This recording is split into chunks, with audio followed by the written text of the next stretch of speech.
Hello, everybody, and welcome back to the Sanderlanche podcast. This week, we are talking about Mistborn, the Hero of Ages, chapters 21 through 25, wherein Damu lives. Vin and Elend have, they talk. Sazed kind of presides over stuff at the Pit's Fathsin. We get a freaky spook flashback, and we revisit Tensoon a bit, where he gets the bones that I almost said that he was asking for. He wasn't really asking for him. He was doing the opposite, but reverse psychology is a new concept to the Kandra. So, and then we finally, after so long in this book, we reach Fadrex City. That was sarcasm. It hasn't been that long. I am Data, and with me is Jamie, Dak, and Joe. So hold on to something, everybody. The Sanderlanche is about to begin. As the towers of steel and stone crumble to dust, the foundations of our hope begin to rust. Choking fear, screaming sound, as a reaper comes to ground. You turn to face it down because you must. And when the world starts to burn, at the point of no return, keep a hold of your conviction, tear out the affliction, before the world turns black. Stand up and take it back. Yeah, so a lot of short middle chapters here, and then a couple of bookend chapters with some more meat to them, which I think are both like Elend and Vin centric. So what did you guys think of these 5 chapters? I really like getting just the little bits of what everyone's up to at once. I think that's really cool. I think that, so you do. I feel like in the last book we had a lot of this is what's going on in Luthadel. Because mostly everyone was there, but you sort of didn't know what everyone else was up to. And I'm finding it really refreshing that there is so many different things going on and we're interested in all of them. And there's no storyline at this point that I'm like, oh, I don't want to read about this anymore. So I actually really enjoyed reading this week, even though there wasn't anything like huge that happened. Yeah. It was still really good to read. I did feel a little bit like Spook's chapter was a bit of okay, this is where we start to feel sorry for Spook. But kind of nice to get a little bit of his history. We don't really know a lot about his story, but I feel like it's kind of setting him up to be a bigger character in the story than he has been. Kind of glad that Tensoon got his way, which was nice. And yeah, I'm really interested in the stats and the 16% thing where that goes. So yeah, I found it really enjoyable. Lots of little bits that I was like, ooh, that's pretty cool. Yeah, the numbers. I didn't even talk about that earlier. That's a whole weird thing happening there. But I agree. It's kind of cool that we got so many different things. And maybe everyone's favorite story may still be, like Tensoon. But that doesn't mean that the other parts are boring or anything. So that's nice. Yeah. Like there's a lot of setup in these chapters. It's just like, all right, we're building stuff here. We're building up what Sazed is up to. We're building up Tensoon's thing. Wasn't a lot of payoff this time, but I guess you need the setup ones. I honestly really loved the epigraphs this week. They were really meaty and just like a lot to like, oh, that's cool. I like that. Yeah, especially with talking about, Ruin is behind the whole 11th metal thing that Kelsey found. I'm like, oh, yeah, that makes sense, I guess. So, yeah. Just little tidbits here and there that are just like fun to sink your teeth into. The epigraphs this whole book so far have been really informative. Yeah. And somewhat relevant to what you're reading at the time. Yeah. It's not like it's information that you sort of put in the vault for later.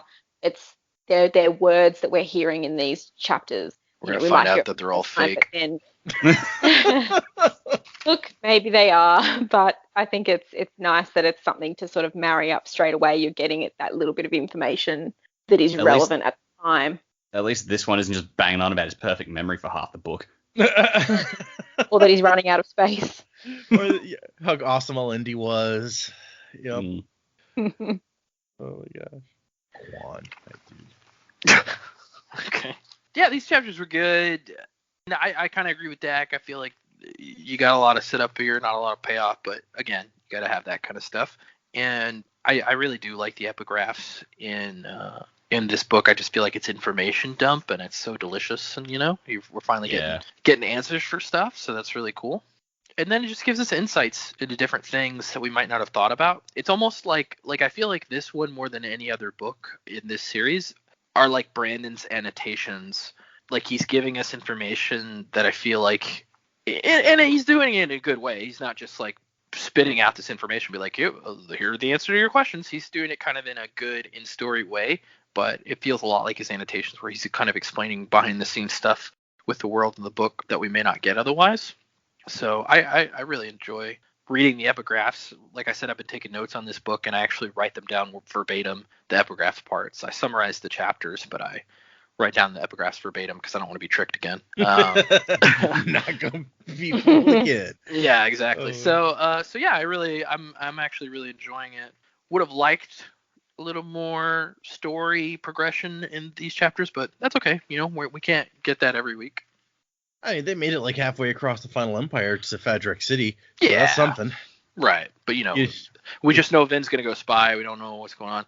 And I'll say this. Yeah, is it sad that Spook's dad was gonna kill him? Sure. Does that make up for all the stupid stuff he does? No. Okay. Also, that chapter, and the way Clubs showed up to take him away from the abusive parents, I'm just like, we've reached the X-Men portion of the book. Yeah. No, Professor I see Clubs. that. Yeah. Good old Clubs. Good guy Clubs. Yep. I never pictured Patrick Stewart as Clubs, but now I probably can. No, he's still Mad Eye Moody in my brain ever since we started this podcast. Yeah. Oh my god.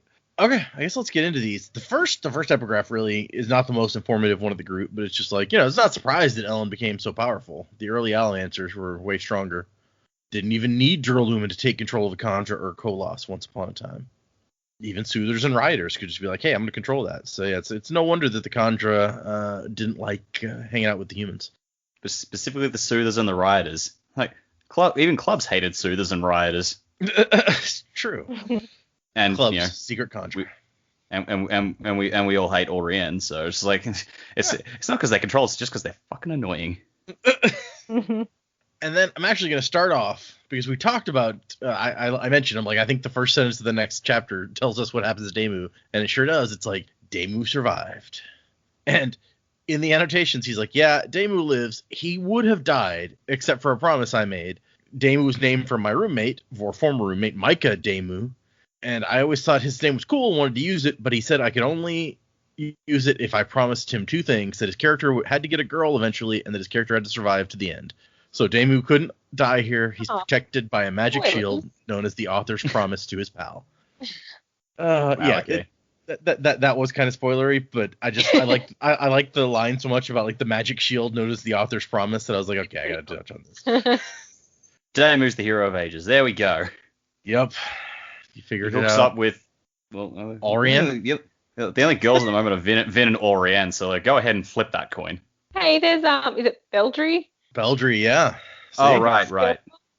Maybe he gets her. You never know. we might meet lots of girls at Fadrex City.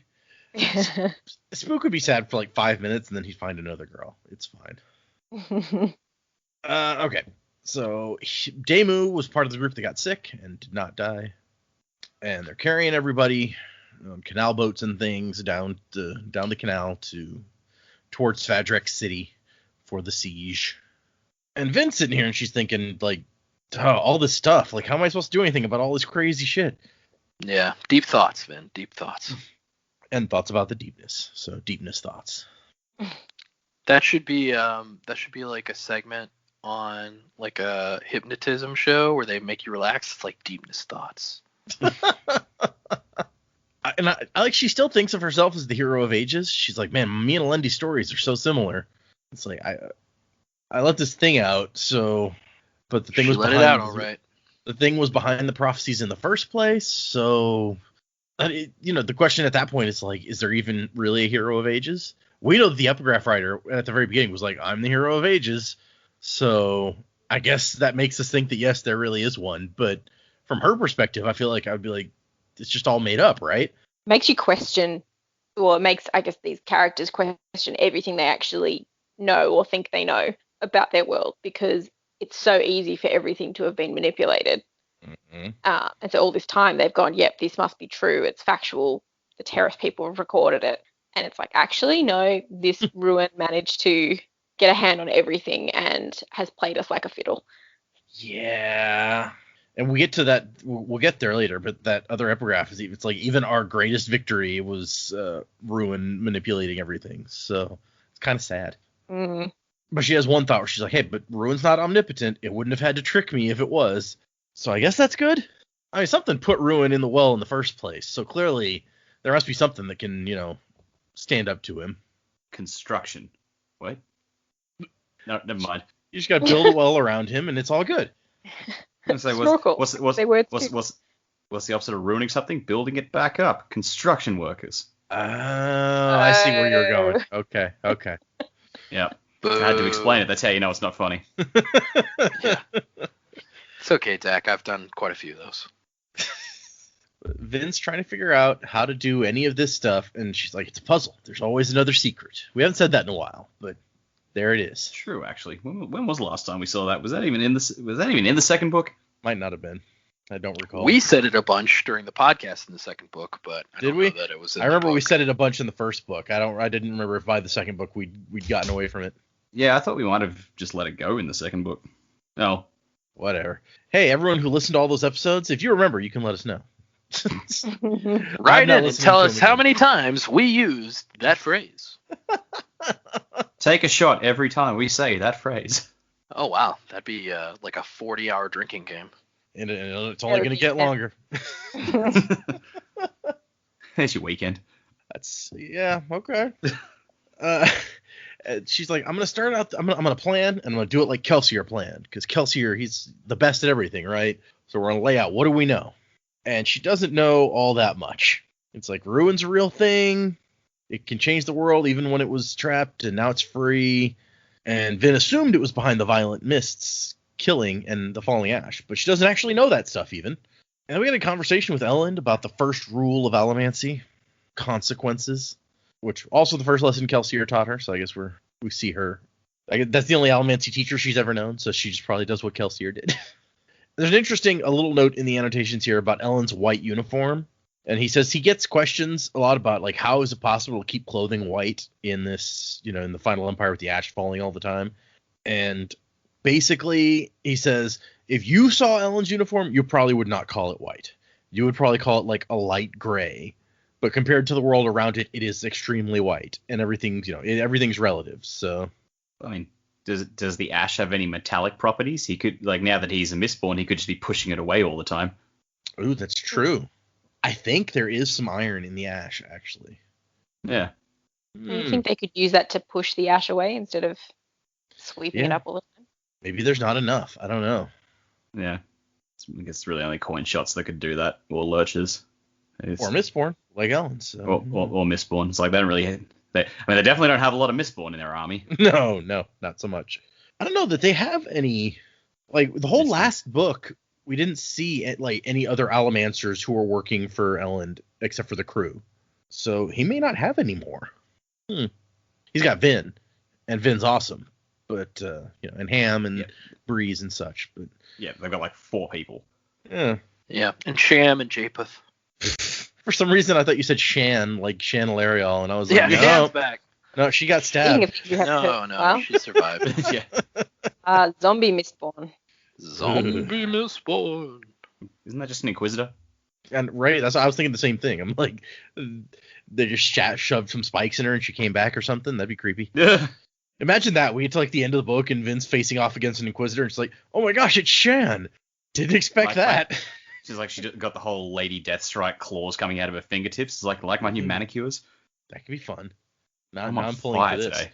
I don't know that we've seen any girl Inquisitors.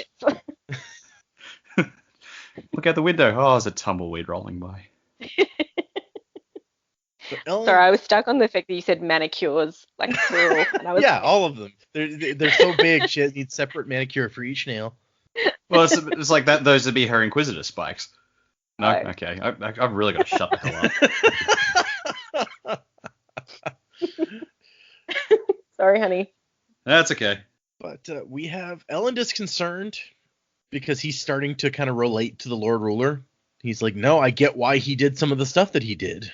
And Vin's trying to, soothe him some, and not Allomancy soothe him, just normal, and be like, hey, look, it's not, you're not like the Lord Ruler. And then we have an interesting discussion about snapping. And I don't think that we knew this, but apparently noble children, just at some point, their families took them out and beat the shit out of them until they were almost dead. And sometimes they did die in order to get Allomancy if it was in there. That never happened to you? No. Which is actually awful, but completely makes sense. Like for these houses, yep, they want to have Mistborn, they want to have Allomancers. If they have a perfect cushioned life and never face any trauma, then their abilities don't come out. And I think I'm sort of amazed that we never really thought about it before. It's like, oh, wow, all of these people must have been through something really traumatic, which they must have. But to think that it's caused by their own families to see if they actually have the abilities is just terrible. Yeah. I mean, it's such a weird thing to think that, these important nobles sitting around in their, like, rich people outfits, and then just one day it's like, okay, drag him out back and beat him. But also it's like, all right, how do they tell when it's succeeded? Do they have them down a vial of metal and just see if, like, a reaction comes out of the kid while they're beating the shit out of him, or? I guess. Yeah, I don't know. Maybe there's like a professional squad of beaters that you hire out, and they come to your house and they're like, oh, we know just how to beat them enough until they're almost dead, but not quite. We're experts at this. Was like every Seekers, house. Beaters, Harry Potter. I mean, come on. I guess, yeah. Do they just have someone burning bronze just sitting in the corner, just going, oh, I felt something? Maybe. Yeah.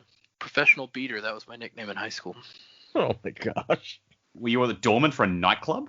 No, I'm talking about masturbation, bro. That's where he was going. Yeah. Right. Okay. just You are a fire today, Tom. skating past. Oh, and we find out that Elend stopped the beatings, and Vin's like, you're a good guy. You stopped them, and he was like, and I was wrong. We need Allomancers. Like, what if we could have gotten more Allomancers by beating some kids? It could have saved everyone. What if I could have beat some kids? It's like Schindler's List at the end. He's like, this ring, it could have got one more. He's like, one beating, it could have got one more. Yep. Elend and Schindler, right there on the same page. I knew I should have just like gone and punched a child in the face. Like, what's happening right now? Maybe you could just like scare the crap out of them instead of beating them. Maybe there's a different way. Well, we know that Marsh and Kelsier both had like emotional, horrible things happen. Where like Marsh says he snapped after he saw his mother killed by the obligators, and Kelsier snapped after seeing his wife beaten to death. So you could just emotionally scar the kids and like pretend you're murdering their parents or something. I don't know. I mean, maybe I like the scaring the crap out of them idea. Just like, oh, let's do it Monsters Incorporated style. What monsters do we have? Inquisitors, hide in the closet. Are they afraid of socks too? Have you ever seen an Inquisitor wearing socks? I mean, come on.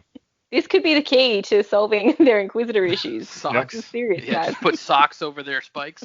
I'm not scared anymore.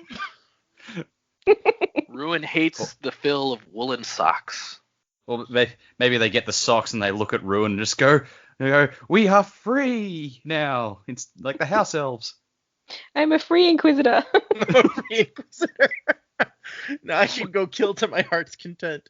It's like, Ruin would be pissed. guys, we made it worse. Yeah, maybe this was a bad idea after all.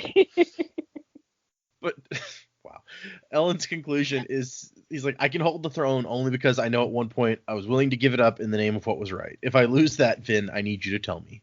And by tell me, I mean kill me with the mist.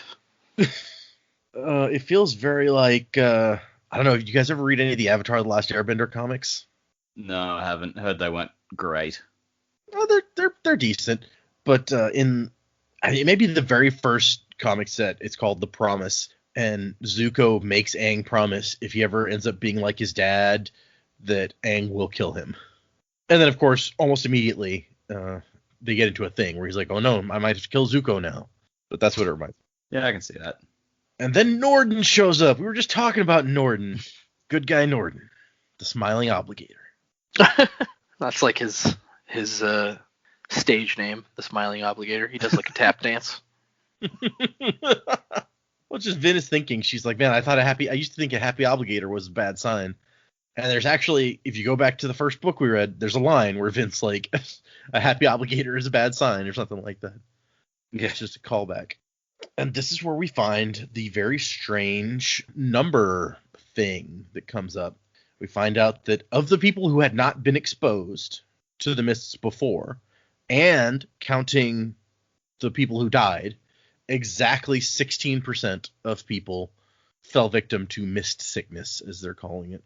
And not just this time, but every recorded time, it's exactly 16%, as long as there's a multiple of 25 or whatever it is that's required to be able to get that exact percentage.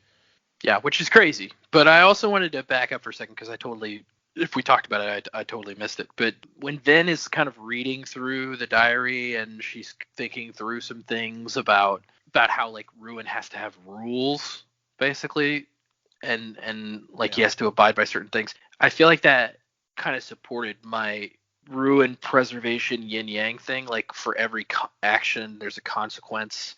It's like they have to push and pull against each other. So I thought, to be between them. Right, exactly. There's got to be a balance between them in order for them to both operate. So I was just kind of thinking about that when she was reading through that and talking about consequences and what Kelsier taught her and all that stuff. But then, yeah, this made me think the same thing, which is why I brought it up. It's like if it's the specific number, it's following some rule. Like there's something behind how the mist works that has to be following some kind of guide. Some kind of, because it's for it to be exactly 16% every time, that's obviously not a coincidence. So there's got to be something behind why it's limited in that way, or why it the word is not limited, maybe why it's that effective, whichever way you want to think about it. Yeah, I guess either way is kind of the same, just from different directions. It does seem like there has to be a reason here, and it's almost like it's bearing out, and that's what Vin thinks at the end of the chapter. She's like, Elend's like, I don't understand what this could possibly mean. And Vin is like, it means that there are laws. There's something governing this. We just don't understand it. If they send out 100 people, if it's always going to be 16%, it doesn't matter which 100 people they send. Like it's not picking on the weakest, and it's not picking on the elderly, and it's just it's a numbers thing, which is the scary part, because it's like you could send 100 of your best warriors out, and that 16 of them will go or fall ill. Yeah. But then you could send 100 of a completely mix of people, and you could still lose the same number of warriors. Yeah. Well, that was the weird thing, because don't they say that it actually does skew towards the elderly? So like if there are a certain amount of elderly in that percentage, it is more likely that those elderly people will be in the 16%. No. Was it more likely that they would die? Yeah. Of the 16%, the people that would die were the elderly. No, that could it be sicker?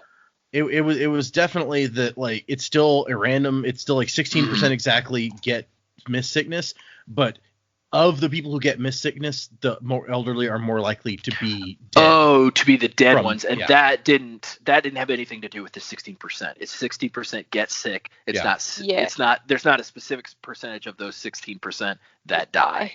Not that we know of, anyway. No. Right.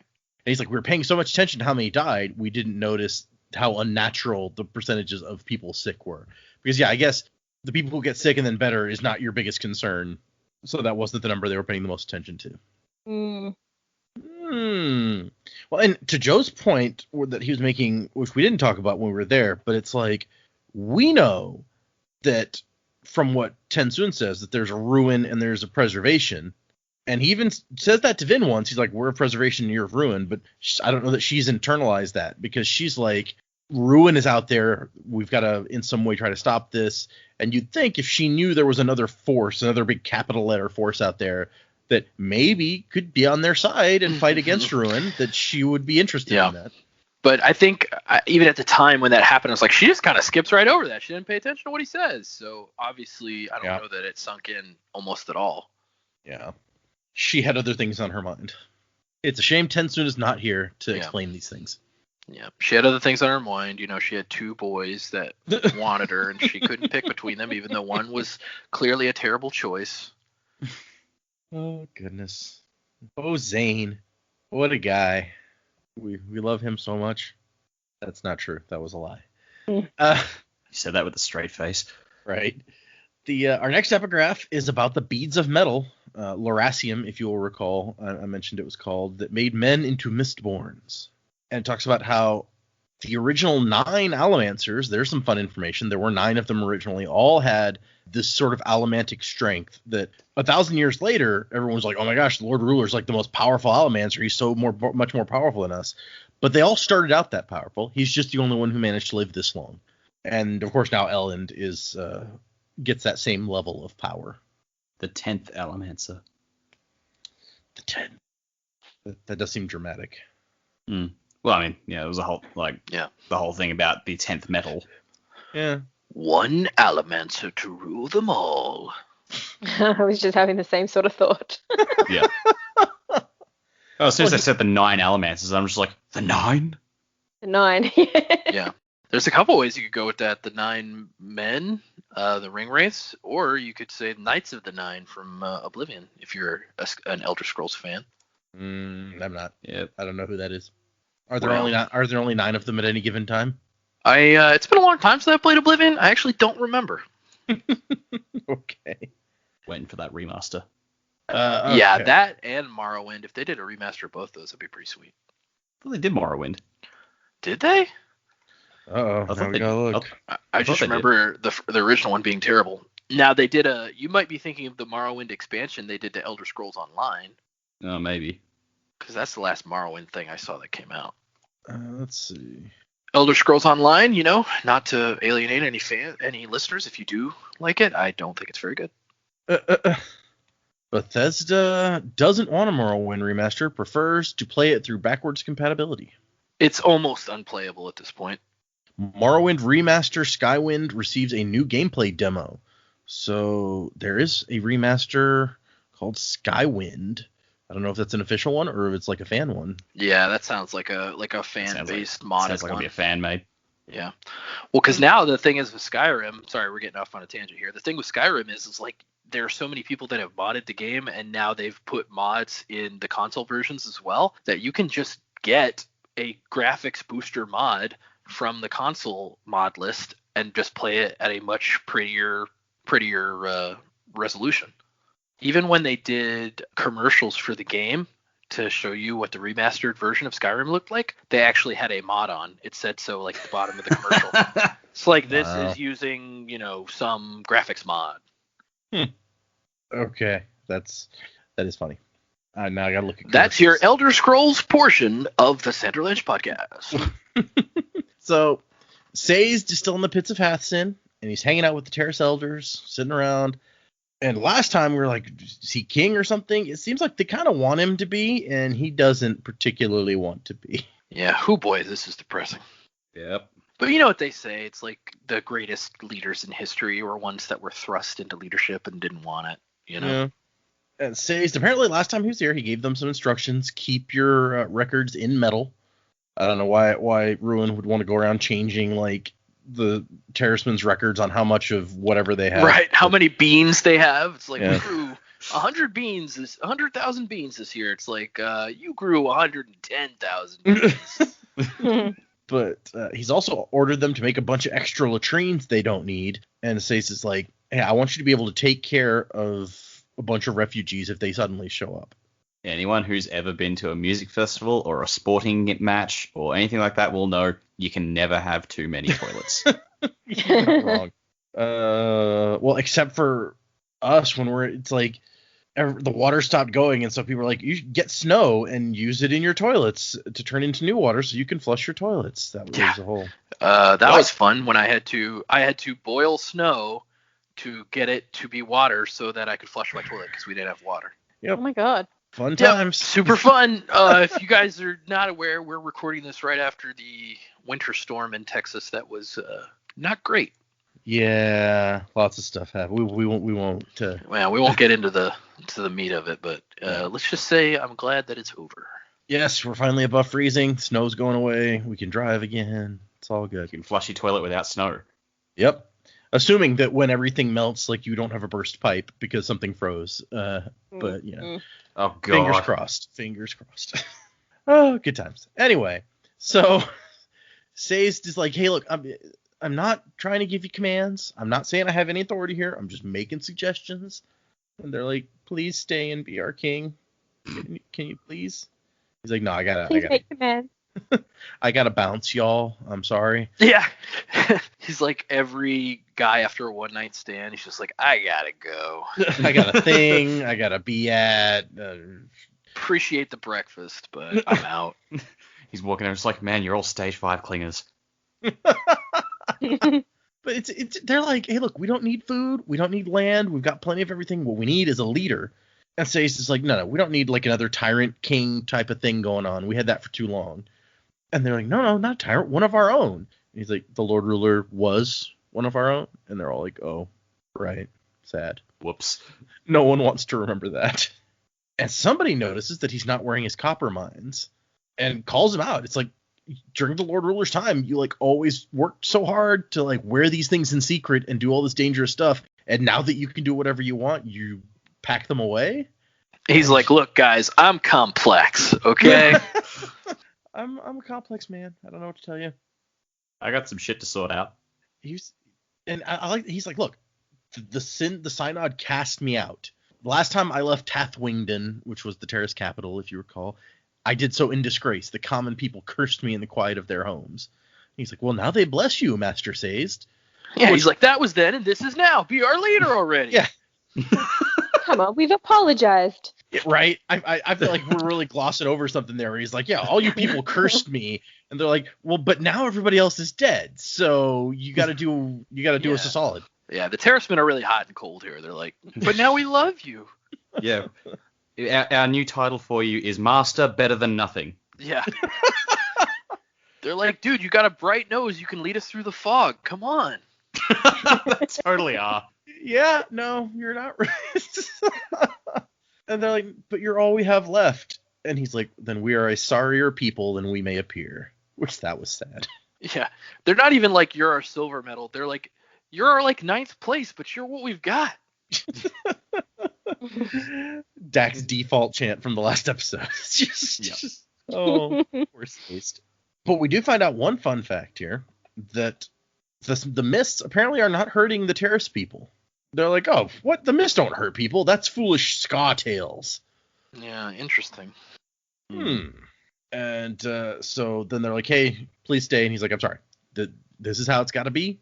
And he's gonna take off. He's got important ambassador business to be about. Okay. It's not you, it's me. And then we get the bit about the 11th metal.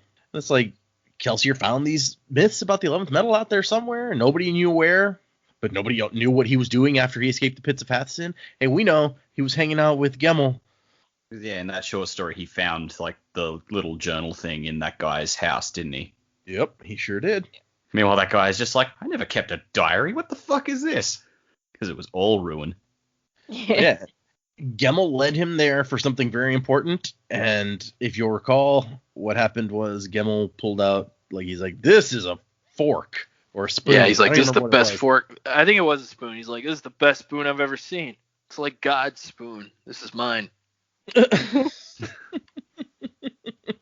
But there's also, and I don't know how much you guys remember about the 11th metal, but there were some strange things going on with Gemmel. He was insane, but there's one scene where Gemmel's like, it says, no, Gemmel muttered, no, I like him. He almost never complains. The other three complained all the time. Ooh, oh, ruin. Fuck. So, or could it be the other force, preservation? No, I doubt it. It's probably ruin. Do we know if Gemmel had a spike through him at some point? I mean, yes, there's the question. We thought Gemmel was just some crazy dude, but maybe there was some more going on there. We also thought Zane was some crazy dude, but... Well, in fairness, even Zane thought Zane was some crazy dude. No, you're not wrong. Yeah, Gemmel might have thought he was crazy too, but who knows? There's a thing from some signing or something where somebody asked Brandon, hey, did Zane ever meet Gemmel? And Brandon's like, yes. I'm not saying that anything, important or interesting happened, but they did meet.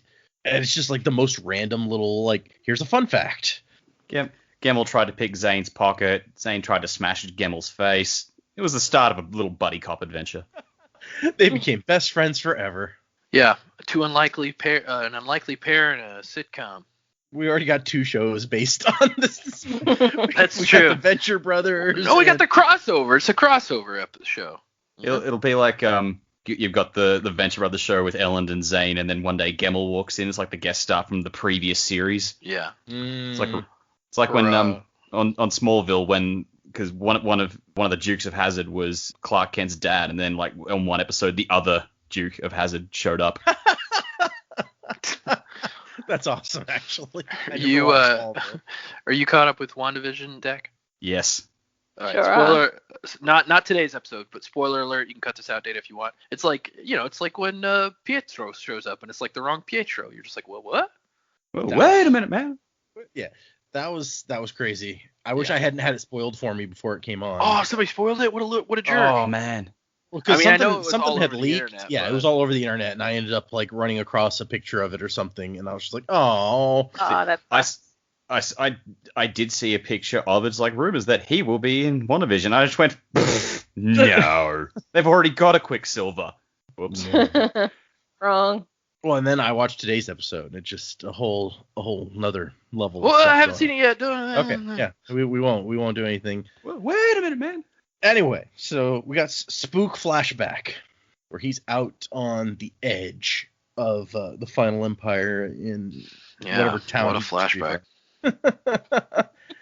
It says he's basically just like drifting in and out of consciousness and having this hallucination. Yeah. Right. Which, like I said, yes, sad story, but, at least he didn't get his throat cut after begging for money in front of a noble's house like some ska. You're not wrong. Yeah. Also, like, this is him flashing back. He's in a traumatic position as it is because he's passing out, and he's flashing back to another traumatic situation. So it could be his mind is making this look a lot worse than it actually was. It's possible. As a kid, this would look really bad to you. So. Oh yeah. It doesn't sound like a nice experience anyway. No. Usually when your dad is standing on your throat, it's not really a positive day. That's how they protect us from crocodiles down here. Don't go near that. By standing on our throats. Yeah, stops you from running around. Jamie's put that out of her mind. She doesn't remember the standing on the throat. She repressed the yeah, exactly. She's like, stay away from that croc, Jamie. Hold on, let me stand on your neck. It's like, wait, what? We do some weird shit down here, but that's probably not one of them. There's a very long annotation for this section, and I won't read all of it, but there's a few bits that are fun. It starts out, fever delusions are such a useful thing for authors. Every character should go through a few of them so that we have an opportunity to explore their backstory through a timely flashback. I don't know about that. Then he continues by saying, I actually like to avoid flashbacks when I can. They're usually more of a hassle than they are useful. But now and then they can add something.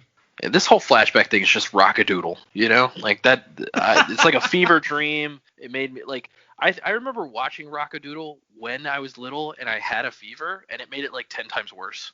I remember Rockadoodle. We had that on VHS, and I watched it like a million times. Fun. He says, though I rarely mention it, the borderlands of the Empire include a large population of rogue ska who are constantly causing trouble, despite what people in the rest of the Empire believe. And there are, in fact, some successful uprisings, most notably these clans who stuck to the desert wastes out on the edges of habitable land.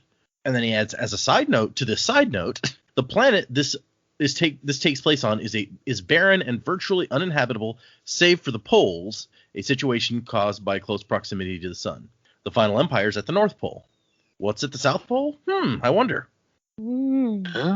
Interesting. Aliens. I did wonder if that was a question that would occur to you guys when I was like, oh, by the way, this takes place at the North Pole because it's one of the only places cool enough for people to live. But you know us, we're just blindly thumbing through the book like, what happens next? I don't know. Honestly, when you mentioned that, like, and we said, oh, what's the rest of the planet like? And you said it's like this boiling ocean. It's like, oh, so it's Waterworld on hard mode. Kevin Costner's going to show up and be like, oh, not this guy again. Yeah, Kevin Costner just pops in every once in a while. It's all good. Oh, what was Kevin Costner as the informant from the first book? Was it Hoyd? Hoyd. That would be funny if just Kevin Costner shows up as a homeless guy or whatever, like all ripped up. For one scene. For one scene, exactly.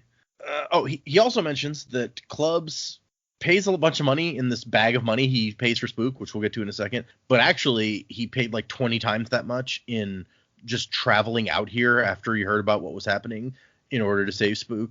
So, Clubs is not a super poor guy. He's got money. Yeah. But Ska are forbidden to travel generally, so it's actually expensive to like go through these underground, not literally underground, but underground ways of moving around the Final Empire. But wasn't he, because he was quite talented, he was kind of elevated a little bit? I think so, but at this point to have a shop. I was about to say, at this point it sounds like he may still be in the military. Yeah. True, yeah. He might not have set the shop up yet. So it actually mentions this in the annotations also. He says at this point Clubs had been discharged. It talks about before this how he fought in Lord Ruler's army and got hurt or whatever. It says at this point he had been discharged, an event that left him without a means of supporting himself. However, during his time fighting, he snapped and became a smoker. So he found his way into the underground where he was paid very nicely for his abilities. So the burn. We know that Ham has said that you can make a lot of money as misting people in the need Ska smokers. So. Yeah, I was gonna say the probably the most interesting thing about this portion of the flashback kind of points light at one of my theories where they said like Spook went out in the mists and then he became a misting. Like they know he's a misting now, and they're like, we told him not to go out in the mists, and he went out in the mists, and now he's a monster. So what about the mist snapped him? But that's maybe what my thinking is. Maybe the mist can actually snap people. Well, I mean, at the time that he says it here, it's more like an excuse to be like, yeah, we should kill him, and here's just another reason that we can come up with. But maybe right. But I mean, but they're afraid of the mist for a reason, right? The people, they say that you not only, and of course this is carried out through generations. Not only are they saying we're afraid of the mist because of whatever, it killed crops and stuff, but obviously it killed people back in the day, or it messed them up. And if they think that just because he's a misting, now he's a mist wraith because he's got this power, like obviously that's something they've correlated that somehow in their minds. So I don't know, just a thought I had. Everyone was scared in the first book that if you go out, a mist wraith will eat you and steal your face. So right, because maybe they thought like when you came back and you had mist powers, maybe they thought that it wasn't you anymore. Yeah, that like it was a mist wraith that had a power that stole your body. Which now I'm just doing this right now in my brain. I'm connecting the dots even further. We know that each Kandra is given a blessing of some kind, which I assume correlates to some kind of maybe mist power, potency, whatever. Maybe it's tied in with the Kandra. It's like, oh well, these people didn't have allomancy before, and then they showed up, and this Kandra creature that is not really a person all of a sudden has this thing it can do, and maybe they caught one that it wasn't human, it was a Kandra. Maybe that's how they're connecting it as well. It's like, oh, if you've got this power, you're clearly a creature, not a person. But well, I mean, we know that according to Tensoon, at least from the last book, that Kandra can't use allomancy exactly because that was how they were going to figure out who the Kandra was. Right, but they've got some kind of blessing, whatever that means. It allows them to do something extra, like the blessing of presence. It makes it sound like Tensoon can go forever without sleeping or something. Yeah, I think we know presence and potency, and we know maybe one more. I forget if there was another one. Yeah, I think they mentioned one other one, but I can't remember what it was. So there's something going on there. We haven't met and interacted with enough Kandra to really understand, I think. But these guys are getting into a discussion about what to do with Spook, and it's like, oh, we got to turn him in. And he's like, wasn't aware of what? And the dude's like, I was like, no. Why did you let him run around with the street gangs? Damn boy is barely coherent now. Which is, I was like, yep, there you go. This guy agrees with everything we've been saying.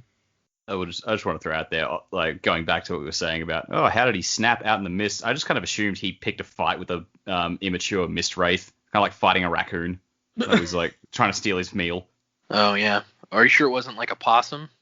Oh no, not that fucking possum again. Yeah, exactly. Mistwraith with some possum bones. Yeah. He's like, Daddy, I'm gonna go out there and pick a fight with a Mistwraith. He's like, son, you better not. You don't do that. Wasn't with the fight with the possum on the roof. He's like, talk English, dang it. Or French or whatever we speak. One of the other guys is like, wait a second, if we turn him in, I've seen what happens. They'll come searching for more. And somebody else is like, yeah, problems like his run in families, they do.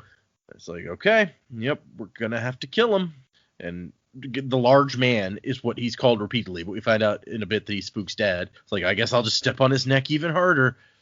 And Spook's like, Father, you're not my son.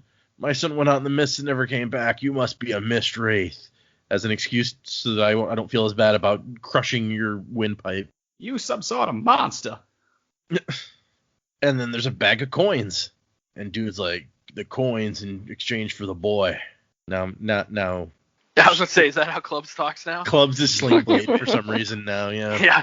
Give me the boy. And I like Spook's dad's like, hey, where'd you get that much money? And Clubs is like, none of your business is where. And Spook's father's apparently gonna, like, his Clubs is like, if you don't give him to me, I'll just tell the obligators anyway, unless you want to try to kill me. And Spook's father, it looks like maybe he's gonna take that on, which is stupid because Clubs is, a soldier, but whatever. And Spook's mom's like, no, he'll kill you. Sit your $5 ass down before I make change. What's that from? Sounds like Venture Brothers. I don't know. It was some blaxploitation movie from the 80s, I think.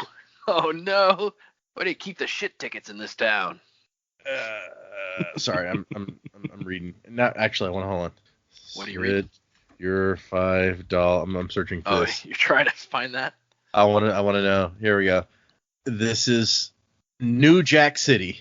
New Jack City. Oh, that's Wesley Snipes. Was it? Apparently. Yep. I remember nothing else about that movie aside from that one line. Yeah. Well, it's like Demolition Man. It's it's not good, but it's funny. Dude, Demolition Man's awesome. Hilarious movie. That was like Sandra Bullock's breakout role, right? Was it? I don't know. I think so, yeah. If you say so, I will believe you. She's pretty good in that. Not as good as Sly or Wesley Snipes. Wesley Snipes. Well, yeah. Sylvester Stallone's always playing Sylvester Stallone. He's one of those guys, so I'm not ever that impressed. But right. Wesley Snipes is pretty good. Anyway, enough of that. That Wesley Snipes sidetrack that we took for $5 ass news. Is he he pay his taxes? Is he done with his arrest? I don't know. I guess he didn't make change. I mean, I think he was kind of insane toward the end anyway. Like, there's the stories about on the set of Blade 3 where he's like... Oh, God, yeah. He only communicated in Post-it notes. With the director. Wow. Yeah, he would only communicate, and everyone had to call him Blade. Blade. It's a whole... That's method acting. Imagine pulling that kind of stuff in your own workplace. Like, at the end of the day, this is their job. Yeah. Could you imagine if you just went to work and was like, I'm only communicating with my boss through Post-it notes now? Yeah. I would be fired. Okay, so he's in Coming to America, the second one that's coming out as as the bad guy. So I guess he must be out. Also, did he realize they were making a movie, or did they just follow him around with a camera? I had no idea about this, but as I was looking through his credits to see if he'd done anything recently, he is on Blade and Blade 2 as the choreographer. So there's that.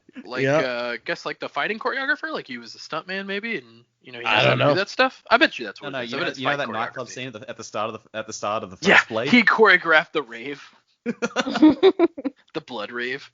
Also, he's in a Michael Jackson music video directed by Martin Scorsese. Sure. I'm sorry, what? Yeah. The music video for Bad. It says he plays Minimax, and that it was directed by Martin Scorsese. I mean, why not? Easy.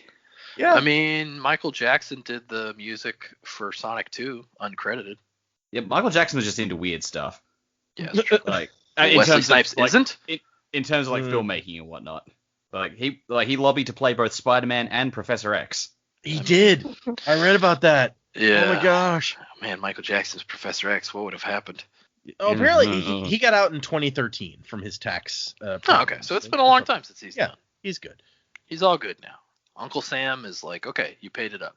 Oh, apparently his apartment was completely destroyed by the collapse of the World Trade Center towers. Wow, he was on the West Coast at the time. So that really sucks. Okay, sorry. Random Wesley Snipes facts. I don't know. Yeah, we're going down a lot of tangents this week, but it's all news that you need to know. Not all of them may make it into the show. We'll see. Nah, it's all in. It's gold. So anyway, Spook's name is actually slang for unwanted child. Yeah, abandoned. So that's the end of the chapter. If anything would make me like him less, that's like definitely in the top 5. So is Lestibournes street slang for I've been abandoned? So is it just meant to be like a corruption of the phrase left behind? Well, it says let's see, lefting I'm born. So it sounds to me like leaving the place I'm born, but no, apparently it's I've been abandoned. So maybe lefting I'm born means like they left me when I was born or something. I don't know. Yeah. I don't know why we're sitting here trying to make sense of his street slang. It doesn't make sense. I just want to know what his actual name was then. If that's what the name he's given himself. Yeah. Well, maybe his real name. Maybe we'll find out, and then I still won't care. But it's like this actually makes it really funny because he's like, yes, I've put a lot of thought into this name. It sums up my whole traumatic backstory. Meets Kelsia. That name's shit. You're Spook now. Yep. And fucking Kelsia understands the slang. He knew exactly what that meant. Maybe that's why he gave him a different name. He may have been like, hey, that's not a cool name for you to have. I'll give you a different one. Yeah. Well, but it's not even like straight street slang, because lefting I'm born would be the street slang. So he takes that and he turns it into Lestibournes, which I feel like you would have to know what he was trying to say to get that translation. Yeah, point. But you make an interesting point, because we find out that his mom is the one who sent for her brother for clubs to come and take the boy. And she never mentioned the kid's name. And during the whole scene, like, the dad calls him boy. Even the mom calls him boy. The mom's like, he brought us coins. Surely that's better than killing the boy. So maybe he doesn't have a name. Maybe he's boy. Maybe he's just boy. Yeah. Or maybe, and again, Dak kind of touched on this, maybe he doesn't remember his original name because he was a kid. And since this is his brain and his flashback, he can't remember his name. So he just inserted boy. Oh, that's interesting. Yeah. It might be a really traumatic thing, so he's just like, no, I don't want to think about that. Well, that's the name given to me by the people who booted me out.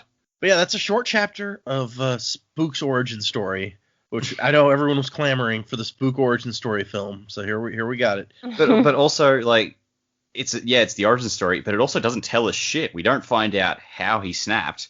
So no, I guess we don't.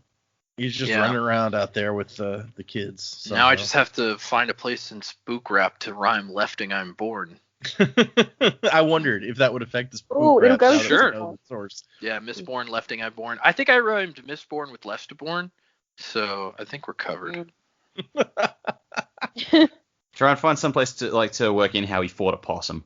Yeah, sure. Until proven otherwise, I'm sure that's got to be it. That's how he snapped, exactly.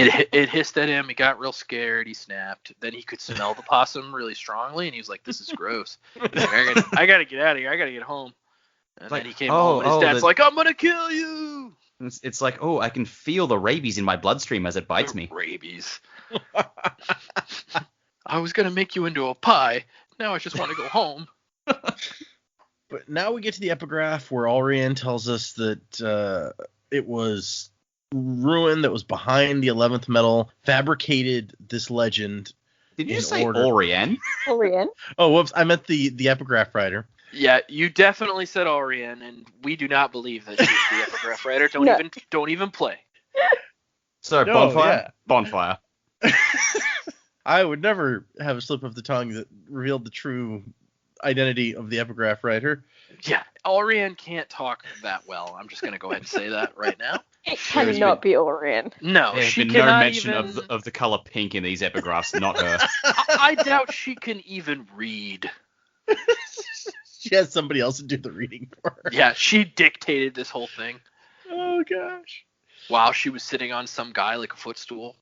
So, but no, I mean, if this person is right, and this was all just a part of Ruin's plan, this is an extremely subtle plan to introduce the 11th metal, get it to Kelsier, the one guy who is going to actually accomplish what no one in 1,000 years has accomplished. And then it's not a metal, it's not like Duralumin, where it was like, if you burn Duralumin with iron, maybe you could have ripped those things out of his arms, out of the Lord Ruler's arms to kill him, like Vin eventually does. So it wasn't something, that you could shove coins through him really hard or whatever. It was the thing that revealed the truth about his past that let Vin figure out who he really was. Yeah.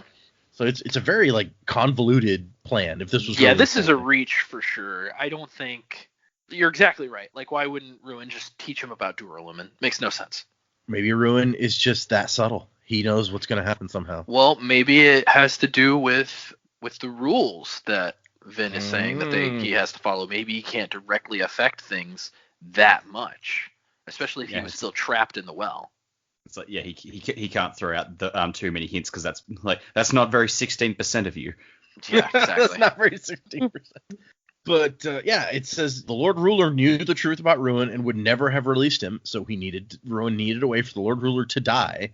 Even our greatest victory was shaped by Ruin's subtle fingers. So that is a little bit sad to be like, the one big victory we've had in this whole series so far has been when Vin took down the Lord Ruler. It's like, oh no, that was part of the Big Bad's plan.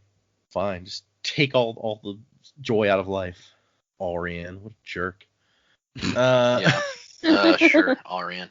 I mean, Sazed, or whoever the writer is, it's Sazed. Maybe he's still on his depressed kick here. He's like, it was Ruin's plan. Even our greatest victory was shit, I just don't care about anything. I can see how that would fit with Sazed. I'm the hero of ages, I guess. What that means. What the beginning says is, I am unfortunately the hero of ages. Yeah, he's like, if it's Aurian, yes, that's very unfortunate. Yeah, I don't know that she would recognize that it's unfortunate, though, so again, can't be Aurian. Yeah, she doesn't have self-awareness. No, not that kind of self-awareness, anyway. Okay, but this is the Tensoon chapter, and it's really, for the most part, a very introspective. Tensoon is sitting there and thinking about the bad stuff that's going to happen to him, and I wonder what Vin's doing now. Sazed is sad. In this chapter, Tensoon is sad. In this chapter, Vin is sad. Everyone's sad, damn it. But in this chapter, Spook has a sad flashback. It was a sad flashback. In this chapter, Marsh is sad. He really needs to go to the bathroom. His new spikes don't let him go. Oh, there's a spike. That's bad. No, he's just asking Ruin. It's like, can I please? No, we have more important stuff to do. Oh. He's like, just pee in your robes. It doesn't matter. Oh, they'll be all sticky. I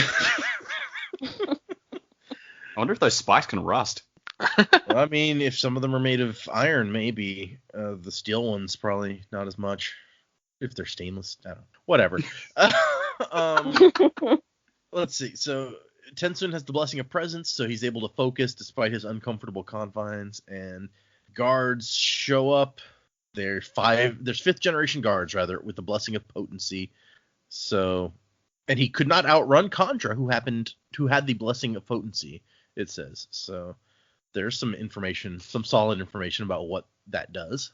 And then, so maybe that's how he kept up with Vin on the rooftops all the time. He had because they said he got the blessing of potency from Orser. Oh, that's true. Yeah. He was using that sometimes. Yeah, so maybe he was using that to keep up with Vin on the rooftops and stuff. That's a good thought. But he doesn't have it anymore. They said it wasn't on him when he came in. Right. He's hidden and it so somewhere. I'm wondering, he's going to go find it and take it back. I'm wondering if they didn't think to check the animal body, like somehow he hid it in the bones of the wolf, the hound. So I don't know, but I mean, that's just a guess. But we do eventually get the guards coming up, and Varcel. Oh, this asshole. Yeah, and he's like, great, we found the new Zane. So, orders of the 2nd generation, you're to wear these bones. They intend to break your bones as part of your punishment, and there's no need to waste perfectly good bones on that. So here, take these. And they are the dog bones that it's apparently, I guess, been a week since that conversation with Melon about how much he hated the dog bones. So I would be so sad if I had to wear them again. but we end this by with Sensun being like, now I have what I need to escape. So maybe Jamie was right last time. He's gonna break out of this prison they've got him in. He's not just gonna be in the cage the entire book. Sad. I was looking forward to day 3000 in my cage. But there's an interesting bit of annotation here that I wanted to hit on. Brandon says Tensun made a much better wolfhound than he did a person. He's been on lots of contracts, and his ability to form a body was actually second to none. During this book, he's probably the single most talented conjurer alive when it comes to manipulating his shape and creating believable human features, even if he doesn't have a model as a guide. He's faster than any other conjurer for sure. But when it came to acting a role and playing a part, he was about average. He didn't have Orsor's flair for imitation, where Orsor got so into the part that he began to think of himself as that person to an extent. Tensun, on the other hand, is more prone to letting his true biases and feelings come through. So angry man. Well, and we saw at the beginning, he really was kind of pissy with Vin. Yeah. And then he learned how much he likes belly rubs. Yep, belly rubs and minging old meat. But it also says if life had not intervened, he would. And it talks about how the wolfhound body really fits him and gave him an opportunity to be himself. It even let him play on some of his natural wanderlust that is part of the reason he's always taking contracts. But it says if life hadn't intervened, he would have been perfectly content to spend the next century or so acting as a wolfhound guard and attendant to Vin and her children, assuming he didn't actually surrender completely to his wanderlust and just head out in the wilderness to be free from the politics and contracts. I'm not sure if he ever would have done it. His sense of duty and his sense of responsibility to his people was as strong as his desire to be free. Either way, it's a shame the world had to up and end on him. Things were finally, after 7 centuries of life, looking up for Tensun. So yeah, that's damn. Just when he got to be himself, he's going to be executed. It's a real kick in the dog nets. But yeah, it's interesting that he makes a better wolfhound than a person. It's kind of it let him be free finally. That's nice, I guess. And he's got the bones like now. I don't have to talk to people. It's great. Yeah, I've often thought I'd make a better dog than a person, but you know. Oh yeah, I've had that thought. Cat's much better. You just get to sleep all day, and people clean up after you, and you live longer than dogs. I think it'd be great to be a dog. It's like 90% of people will just be happy by you showing up. That's true. You don't have to worry about getting your own food because people will just bring it to you. I want to be a dog for like a week just to try it out. Try it out. Yeah, great. I really wish you remember that book series Animorphs. I would have just morphed into a dog for an hour at a time. I'd just be like, nah, I'm good. I never actually read any of those, but I saw lots of them in the library. Yeah. Well, some dude got stuck series as a hawk because he'd rather be a hawk than a person. And I'd be like, that'd be me. I'd get stuck as like a border collie just because I was having a good time.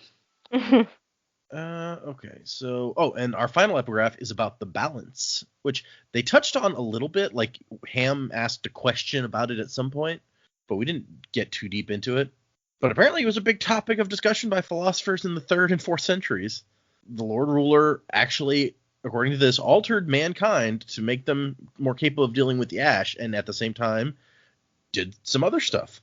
Noblemen were tall, stronger, smarter, and less fertile, and the Ska were shorter, hardier, and had lots of children. Yeah, and I feel like this is a topic we discussed quite a bit in the first book because they bring it up a couple of times, and I think you kind of had asked us, especially at the beginning, like what did we think these Ska people were? So the fact that the epigraph writer is postulating that there actually was a physical difference between them endowed in them by the Lord Ruler is kind of a weird thought, because I think throughout the whole thing we're like, no, they're the same. It's just their culture that has created a rift between them. Mm-hmm. But in all reality, according to the epigraph writer, is like, no, there is a physical difference between these two. They're basically different. They've got different genetics. Yeah. Or there he was. basically tried to make the Ska into the Oompa Loompas. Yeah, kind of. Right. But then the epigraph writer does go on to say it's like most of that, by the time the Lord Ruler died, most of that had already gone. Yeah, the inbreeding has largely erased the differences. Yeah. Which, like, you think about how heavily he slammed the book on, if a child was found to be the product of a union between a scar and a noble, like that child was killed, and so was the offending parents. Mm-hmm. I feel like back in the day when the physical differences were so much more pronounced, like it would have been a lot harder to hide that, like they're doing these days. Right? So it makes you question, like, were the rules less strict back then, or like how does this happen? And it's also like, if they were less strict back then? Why are they so strict now when it is harder to hide? Like, that's how we got here. I mean, maybe the Lord Ruler started out trying to be nice and is like, hey, don't do this, and realized as time went on that you had to be really harsh or it was going to happen a lot. Yeah, maybe. That's when the child beating started. Yeah. There's 1,000 years of history here that we're just not privy to, and we're getting bits and pieces of interesting factoids. Yeah. Okay, and so our last chapter we read was 25. The boat shows up at Fadrex City, and it's I don't know how you picture it. It talks about, like, the city is on a terrace-like natural rock formation, and he says in the annotations that it's hard to get exactly the description across that he wants. Oh, also interestingly, the city was originally named Fadrex, Fadex. And he says, nobody, not my editor, my agent, or my writing group, liked that name. I added one letter, and suddenly it was okay. Go figure. I'm going to agree with that. Fadex or Fadex. Or whatever. It's harder to say. Yeah. Yeah. The R really gives it some gusto. Otherwise, it's just like Fadrex. I can't do it. Yeah. But he says that it also kind of sounds like Fat X if you say it too fast. Fat X. And I feel like that's derogatory, even if you don't like your ex. So now you just got me thinking of Red X from the Teen Titans cartoon show, but fat. I don't know why that's where my brain went, but that's where it went. Yeah. But anyway, or for the My Hero Academia fans, Fat Gum. Okay. He's a great hero. He's super fat, and except when he takes like a bunch of damage, he can absorb it with his fat, and then he gets really skinny. Is he like Fat Chance from the Venture Brothers? I don't think I ever got to that far in the Venture Brothers. Oh, okay, that's fine. Anyway, he says that the rock formations are like rock formations in Utah. That he says he spent a lot of time in southern Utah. There's lots of these kind of formations there, so it's easy for him to picture. It's harder for him to try to explain what it looks like. And he does say if you Google Cathedral Valley, you'll get an idea of what he thinks the area looks like. So that's what Fadrex looks like, in case anyone was interested. Ham notes that there used to be lots of trees growing up there, but they've been cut down and to create a better killing field and keep them from sneaking up. So Yeoman, who's in charge of the city, has prepared for this eventuality. And interestingly, they've arrived here by canal, but Ham says, I don't think that we're going to leave here by canal. There's so much ash that it has clogged the canals. So this is getting bad with the ash.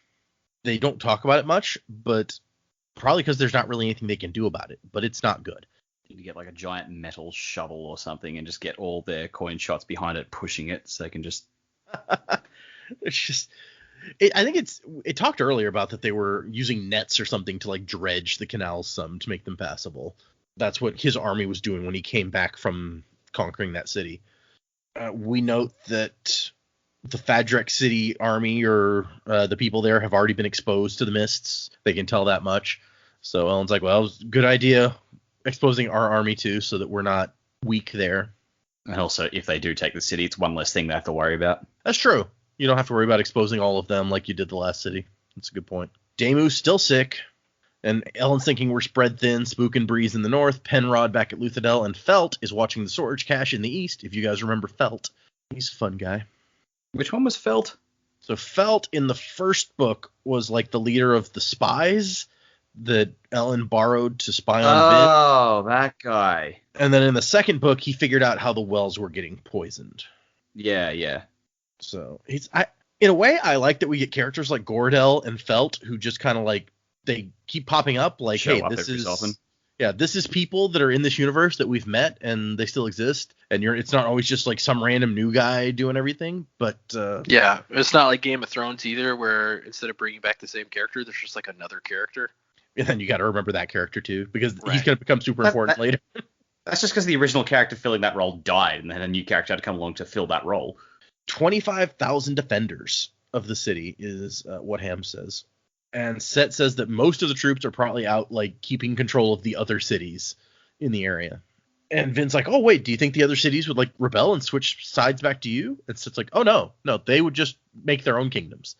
Maybe you've noticed this is a thing that keeps happening.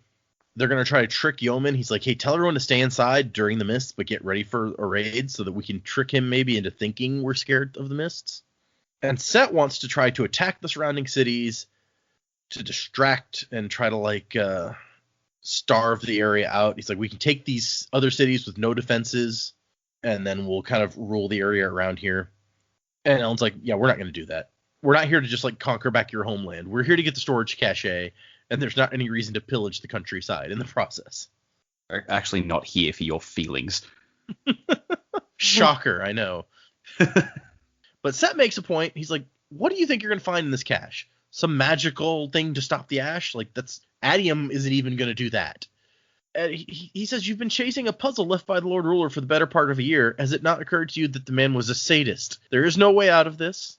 And he makes a point that we didn't actually know before this, that the Western Dominance has plateaus that are the most elevated farmland in the Empire. And the higher altitude means closer to the sun. So if we're going to find plants that can survive the day mist, this is where you'll want to grow them. So I guess that's good to know. Yeah, useful info. I will admit I was really thrown in this little, rant of his. He calls Elend by his first name. Like, when did you get on a first name basis with these people? Still, like, no one's calling you Ashweather yet. It's just too hard to say. Ashy boy. Ashy boy. Just come out like a Staten Island dude, like, hey, Ashy boy. Then again, Set did name his son Meow Meow or whatever, so maybe he doesn't have a problem with hard names too. I can never actually remember his real name. What is it? It's Gneordin, something like that, like Njorden. Njorden. And that's how we got to Mjolnir, which is, and then Meow Meow. I got it now. Which, I like again, Meow Meow when's better. that guy gonna do something? Right? Still hasn't done anything. He just hangs out. I don't know that we even see him at this meeting. He was at the last meeting, but so was Orianne. So, Set's kids just And she keep said more than coming he to did. stuff. She did. It's not bring your kids to work day. But Set wants to assassinate King Yeoman. And Again, Elend's like, shocker. no. Yeah, well. Elend's like, no, we're not going to do that. And Set's like, why not? We have 2 Mistborn. Like, what's the point of you? And Brandon has something to say about this that I wanted to touch on, because he's like, the assassination card is one that I'm hesitant to play. Perhaps it's old-fashioned morals on my part, but I'm saving up the quote-unquote guilt from assassinating so many people character conflict for a different book sometime. I'd like it to be a major theme sometime as I work out what it does to a person to kill in that way. But I feel that the lack of assassinations in book 2 is one of the weaker parts of the novel. And to be honest, despite my own explanations and rationalizations, I think there probably should have been more of an attempt by the good guys to just kill Straff and Set. I mean, I don't think anyone's going to argue that point. just go kill Straff. It would have been so much easier. And Set's like, what? Ham says, we don't work that way. And Set's like, that didn't stop Vin from, like, tearing a hole through my army back in the day. Back before we teamed up, he says. Teamed up? He's very familiar that's definitely with what these happened. people. And it's like, you are still a total prick. like, teamed up, making a lot of assumptions there. Yep. Well, and I think Elend takes him to task for it a little bit here. He's like, look, He does. we're not friends. Like, I'm not here to do what you want. Like, you're going to take what I give you, or you're not getting anything. So just shut up, and we're going to do this my way. I'm the king. Yeah. Yep. He's just like, if we make an alliance, I don't get my city back, Set complains, because Elend wants to try diplomacy, make an alliance, everybody's happy. He's like, you're forgetting something, Set. We didn't team up. You knelt before me offering up an oath. Actually, he knelt before Vin, if I remember right. Elend wasn't there, but still. And so he's like, yeah, I'm going to give you a kingdom, but you don't get to pick it. I mean, he didn't really kneel either. He doesn't, like, his legs don't work. That's true. I think he had Yeah. people, like, lower him to a kneeling position. I think that is okay. what happened, yeah. Like, also, Set, it's not your city, bro. If we take it, it's my city. And so Set's like sitting there taken aback by this, is like, hey, I'll give you a kingdom, the kingdom I pick, and when I pick it, you don't get to pick any of that shit. And finally Set smiles and he's like, man, you've changed. You'll get what I say you get and you'll be happy with it. Now eat your beans. And really, I mean, he may not be thrilled, but I think Set is at the point here where it's like, it's this or dead. So, okay. Vin is always here to remind him of how easily it could be dead instead of this. So it's like Set is Jane, Elend is Simon, and Vin is River. Just like, by the way, I can kill you with my brain. Yep. Set does feel like Jane. Actually, now that you said that, less weapony, but still. Yeah. A bit more eloquent. Yeah, and I mean, Jane had like a kind of loyalty to Mal in a lot of ways. Even when he was like turning over River and Simon, it was like he still liked Mal and respected Mal. I don't think Set has that for anybody. Yeah. Also, Set's not as useful as Jane. Just saying. No. Unless you count all the soldiers that he brought to the table. But the next bit is my favorite bit of the chapter, where Ellen's like, so Vin, you think you can get into the city? And she's like, I hope that was meant to be rhetorical. He was like, I just want to be polite, I'm not telling you what to do. But they want Set to give a list of informants, noblemen that might still be loyal, that kind of thing that Vin can sneak in and kind of communicate with. I like that Set's reaction is, noblemen? Loyal? And Ellen is just like, can you say one fucking thing that isn't just annoying as shit? Are you going to help us or not, man? Do you want that kingdom? Oh, man. Ellen's still just going, good lord, we traded clubs for this. Yeah, well, yeah. I mean, also, I think, what was the guy who took over for Straff? Gennaro? He's got to be around here somewhere, right? I don't know what he's up to. Didn't they send him somewhere else? Yeah, it may have been mentioned in this book, actually. Hold on. I'm gonna look it up because it's gonna bother me otherwise. I searched for Gennaro, and the first thing that comes up is Set saying Pedron and Gennaro can suck on that. Okay, it says Penrod was in Luthadel. Gennaro ruled the Northern Dominance. Oh, yeah, so he's probably up there in the Northern Dominance, like, taking care of business, because they have the Northern Dominance. Yeah, it says Gennaro's smaller force of troops was being used to maintain order in the cities that he did have control of. So, yeah, okay. Yeah, it's like he's not ruling over, because, I mean, the whole point of Breeze and Sayes going up there was because we don't have control. You got your friggin' animal farm going on up there. Yeah. And I think probably what it is like the citizen rules Urto, and the rest of the Northern Dominance may still be under like Gennaro, and so he's kind of taking care of those smaller cities. But after the meeting breaks up, Vin and Elend kind of have their own side discussion where Elend acknowledges maybe we will have to try assassination. I hope not, but maybe. And he says that he could go with her to sneak into the city, and she says, no, you're noisy. Plus, you smell. Just, what do I smell like? An emperor. The Tenai would pick you out in seconds. She's like, love you, honey. You stink. You smell like an emperor. I don't know what that means exactly, but... He smells like soap, which is not something in common supply. Exactly. And he's like, wait, don't you possess an imperial scent as well, Miss Empress? And she's like, well, yeah, but I know how to get rid of it. So. Right. That's like just my natural musk. They see Elend walking through town. They're like, hey, look, it's the king. And they're like, how do you know he's the king? He hasn't got shit all over him. And that's the end of the chapter. She's just like, Elend, you're not good enough to come with me. And he just thinks like, dear blunt Vin. And then he tells her to have fun as she flies off. Yes. I do love Vin and her bluntness. There's something to be said for that. Okay. Let us do predicaments. Jamie can go first. Yeah, I don't really have a lot this week. I guess Spook is going to become a bigger character than he is, if that makes sense. I think there's a lot that we're going to unravel about him, and I'm really interested to see what happens with him now that he's got an extra power. So whether he decides to use that for good becomes a bit of a problem. I'm not really sure yet. Fadrex, I thought that we were going to be sort of a little bit closer to mid-book by the time we got there, but maybe that will get resolved a bit quicker than I was expecting as well. At this stage, I still think the biggest, not battle, but the biggest conflict, I think, will come from the citizen and from that area, because that's some scary stuff going on over there. So hopefully we'll hear a bit more about that soon. I actually thought there was a bit of a glimmer of hope for Sazed. You know, he's got that little bit of a fire in there. I mean, it's buried under a lot of depression and dark times for him, but he knows that he's got something to do, which I'm like, if he can hold on to that, that's really good, because I'd really love to see old Sazed again by the time we're through. Yeah, I'm glad Damo's okay at some level. I didn't think they'd kill him yet. He's becoming a bit of a character, so kind of glad he's still going. But yeah, no, I don't really have anything to predict as such.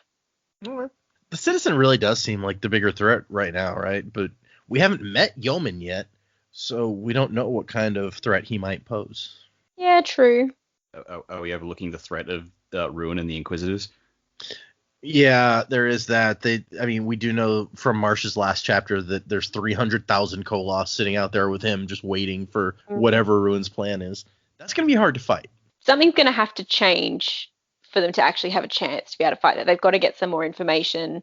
Tensoon's going to have to be able to reunite with Vin to share what's going on, because, I mean, Tensoon doesn't know what's been going on either. So when they're in a position to actually inform him of what's happened and tell him about Ruin and everything, he'll probably have some information that will help them sort of be able to understand it a little bit better. But there's got to be some information or a way to communicate or something out there that's going to help them, because at the moment anything they try to plan or do is going to be thwarted. Like they just don't have a chance. Anything they say gets overheard by Ruin, apparently. But beyond that, I mean, we're talking about Citizen, Yeoman, even Inquisitors and Koloths. Beyond all that, the real threat that is hiding in the background this whole book is the Mists, which they talk about a lot, and the Ash, which we get to look at in this chapter, is like so extreme that it's now clogged up the canals, which are the major thoroughfare of the Final Empire. Everything moved along these canals, and there's so much ash that they're clogged. So that's like a whole other level of threat, is Mist and Ash. Like, what do we do about that?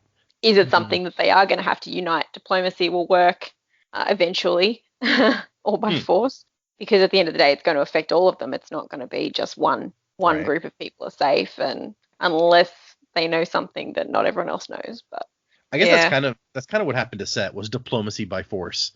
Yeah, that's how he joins up. So yeah, okay. So we have a lot of threats and not a lot of solutions at this point. So it's going to be interesting. It's still pretty early days though. You know, I think we've seen this pattern before. You know, you've got a lot of little things going on, and we'll just build information, and then we'll get to that point where it's like, this all comes into line with this, and this makes sense. And you know, we're not far enough in yet to get that information that triggers something and goes, yeah, this is how it's going to unfold, or this is what we think is going to happen.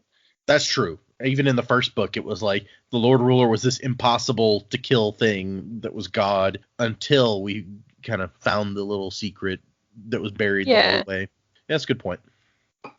Okay, Joe. I don't have a lot either. I think I talked a little bit about maybe my overarching theories on some of these things as we were going along. I feel like sometimes when I do that, it's a little easier for me to express my brain. So sure. I think I've talked a little bit about where I think maybe we're heading and some of the overarching things. Yeoman, I just need some clarification.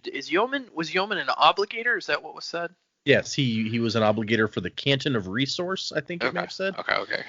I just wanted to make sure, because I was trying to recall exactly what his role was before this. So my guess is that he's going to be it's not going to be they're not going to have an easy go of it with Yeoman either, even if they do go the diplomacy route. I'm guessing that neither side's going to be willing to make the concessions that are necessary. So they may have to use Vin as extra muscle. I don't know. Maybe they'll find a contingent within the city when Vin goes into spy that is willing to help overthrow Yeoman, but maybe they're going to want a piece of the city. So I'm not sure.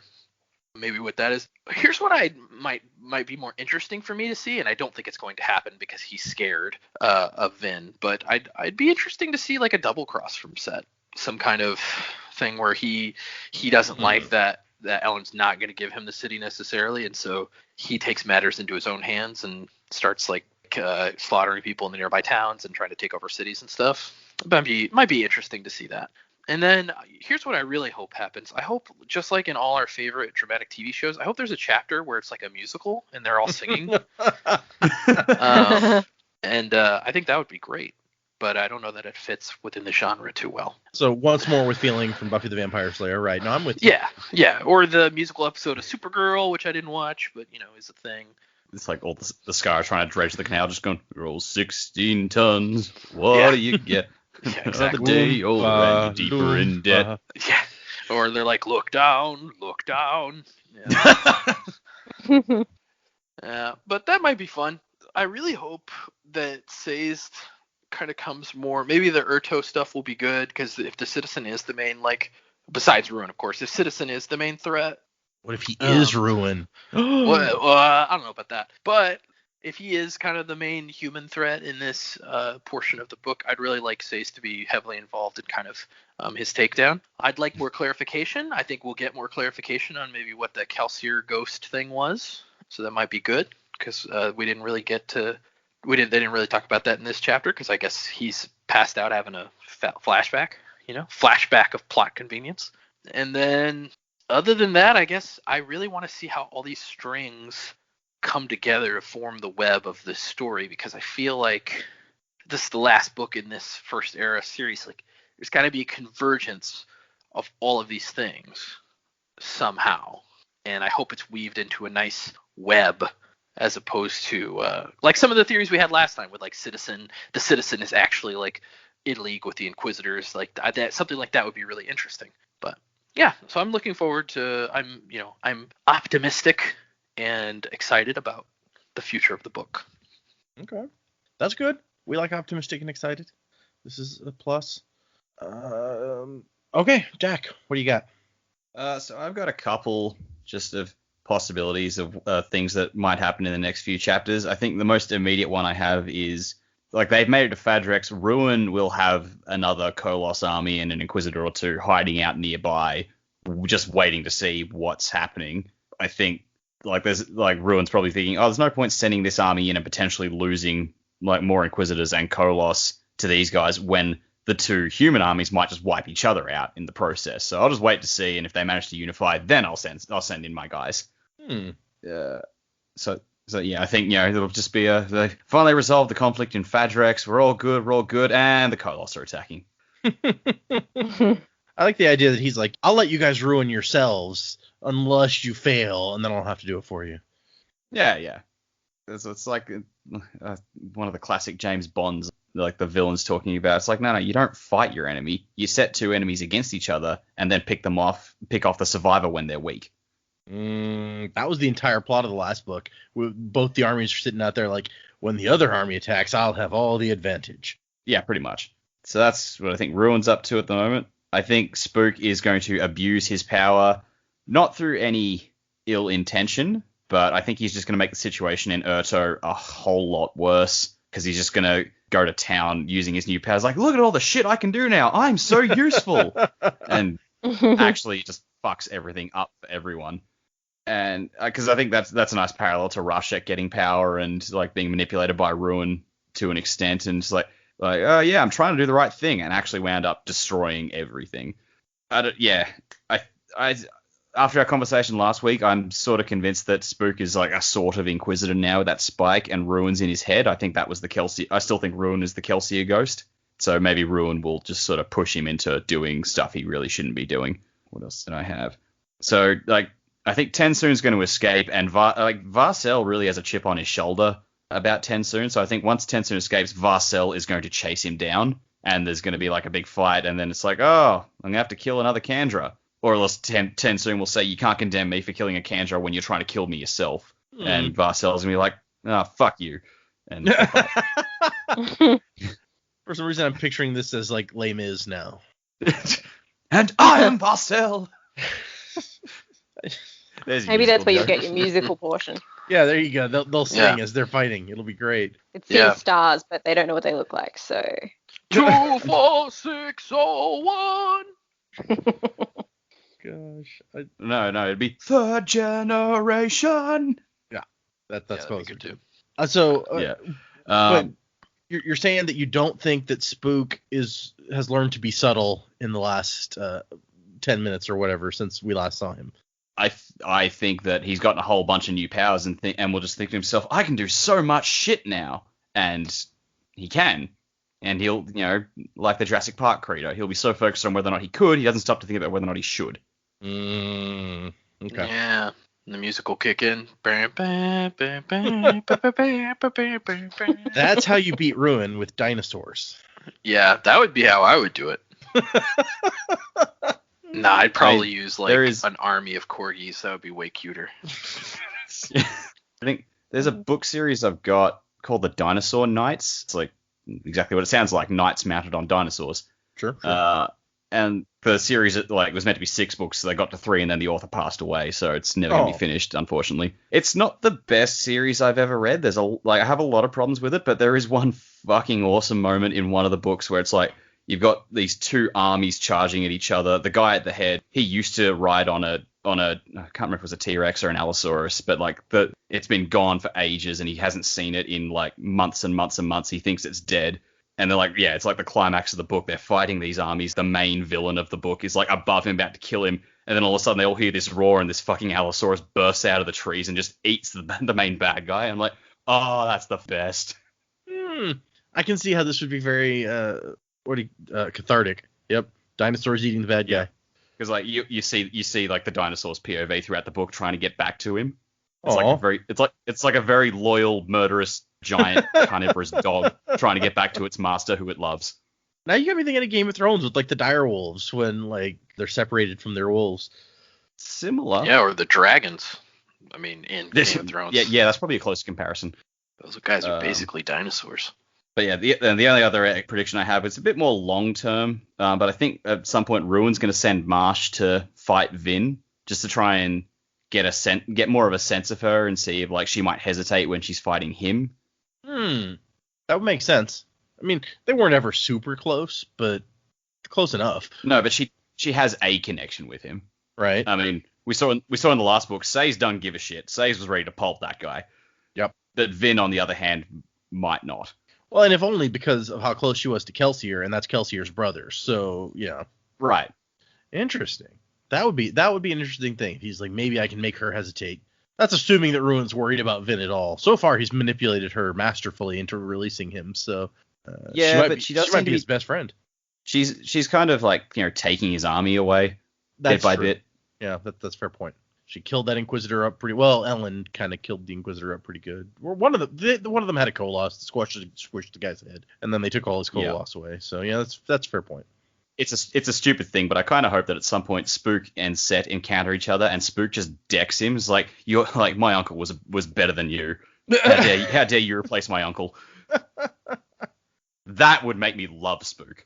Daemu's become General Daemu, so it may be that he's more actively in charge of the army like Clubs was, although he doesn't seem like a tactician sort of in charge of the army, so maybe they're kind of splitting Clubs duties. When Set first showed up, they sort of made the comparison in this book, that is. They made the comparison. It's like he's really taken over from Clubs as the tactician of the group. Yeah. Okay. He did lead an army, so he may know some stuff about that, which is more than Elend has done. Before this book, he's never led armies. Yeah. Anyway, we have one email that I wanted to hit on from J. Jonah Jameson, and I haven't heard from him in a while. Right? Oh, our good buddy John Jacob Jingleheimer Schmidt, huh? He's actually in the Discord, and I don't remember if it's every week or every month or what, but he changes his name in the Discord to something else that begins with J. And I didn't realize this until somebody's like, "Hey, somebody give me another name that begins with J." And somebody's like, "Why?" And he's like, "Well, I'm the guy from the emails, and I've been changing my name." And I was like, "Wow, I had not been paying enough attention to have realized this." Anyway, he says, "Hey there, I'm really enjoying your read through of Hero of Ages so far. It's one of the most fast-paced books and one of my favorites, and the theories so far have been amazing and sometimes wildly hilarious." And then he says some stuff that's going to touch on, not really spoilers, but close enough that I'm going to skip that. Sorry, Jay. Also, host guy, please stop spoiling them that Alrianne is the Hero of Ages. At least you didn't tell them that she's actually a first-generation Khandra, or that she also has all the adium. in her petticoats. Nice. Good point. She could probably fit it all under those 7 layers of skirt. That's where it's been hiding this whole time. Wasn't till the time of next. So thank you, Jackson Jingleheimer-Schmidt. Very nice of you to send us, drop us a line. If anyone else wants to email us, thesanderlanche@gmail.com is where you can send these emails to. We're also on Instagram, which I didn't put an Instagram up this week or last week, I don't think, but that's because it's been crazy and I didn't have internet for almost a whole week. So, some stuff slips by. But we are on Instagram. We're on Twitter at the Sanderlanche. We're on Facebook, where I occasionally post random pictures of crap, even though that's more of an Instagram thing. We're on YouTube now. I have not uploaded any new episodes to YouTube, so it's still just the Final Empire. So I need to go back and actually get back into the swing of making some new videos to put the Well of Ascension on YouTube. Yeah. But we're there also, so you can check us out there. Enjoy us in the car or on the boat, wherever good times are had. Bender. We also have one new review on Apple Podcasts this week. It's from our old friend Angela 2. Oh, Angela 2, you're the best. Angela left us 5 stars, and the review says, "Fun way to experience the Cosmere. This is a great way to re-experience Brandon Sanderson's stuff," I can talk, "through the eyes of a first-time reader. The theories and reactions are so much fun to listen to, and it's crazy the details the podcast crew picks up on. Thank you, Angela." Wow, that was beautiful. That was very soothing Angela. As well. You're a soother, Angela. Welcome to the Misting crew. Welcome. I was about to say no. She doesn't like soothers. Like, no, that was Angela 1. Yeah. I don't think other Angela likes them a whole lot either. Oh no, Angela 2, what have I done? No, I take it back. Hold on, I can do this. It's That explode. Yeah, I know. You're a tin eye, Angela. Your senses are off the charts. Oh, good times. Thank you, Angela. Anyone else, please leave reviews wherever you get your podcasts, on the boat, whatever that Joe said. If you listen to us while hang gliding, how? Yeah, that's impressive. If you listen to us while watching Futurama, way to multitask. Honestly, hang gliding is a good socially distanced experience to be having right now. So, That's true. It's true. Listen to us on the treadmill. It won't help you run faster, but it may help you fall. Okay. And then you might snap. What? Oh, there you go. Ooh. Yeah, a traumatic fall. Slamming into a wall. Being laughed at. Emotionally and physically painful. Yep. Leads to a snap. There's like a misery index, right? It's like traumatic, emotionally painful, physically painful, lasting effect. You have to score like a 65 at least on the misery index to snap.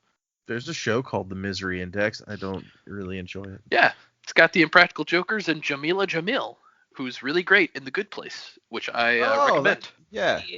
I knew her from somewhere. We watched like 1 or 2 episodes of that show. Yeah. I was like, I know her from somewhere. Yep, she's in The Good Place. I only watched season 1 of The Good Place. That's probably one of the best seasons of it, but it gets good. I mean, I don't think it really had a bad season, but I've been meaning to go back season and watch more. Season 2, I don't know how I felt about it.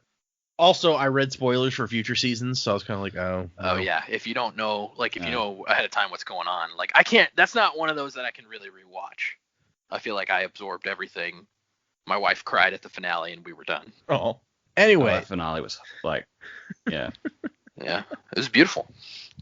Thank you, everyone, for listening. For next time, we're down to 3 chapters. We're reading 26, 27, and 28. So maybe slightly more meaty than some of the chapters we've been reading. It's really the middle one that's the long one here. But anyway, so for next week, come back for 3 chapters. It'll be there's some fun stuff that I'm interested to see what Dak in particular picks up on here. Oh, geez, no pressure. All the pressure. Anyway. So yes, come back. You watch. There's going to be a fucking volcano in this chapter, and everyone in Discord's going to laugh at me. Somebody's going to make a volcano. It's going to be great.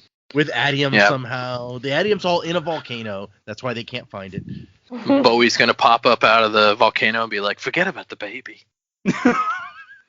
Okay. I don't know why. As one does. Sorry. You said under pressure earlier, and it triggered. Oh, right. It triggered David Bowie. Oh my Under god. pressure. Okay, wasn't to the time of next, everyone. I'll settle for Freddie Mercury. Music by Miracle Sound. Dang it. Oh, okay. Fun. It's fine. We'll do it like that. As the towers of steel and stone crumble to dust, the foundations of our hope begin to rust. Choking fear, screaming sound, as a reaper comes to ground. You turn to face it down because you must.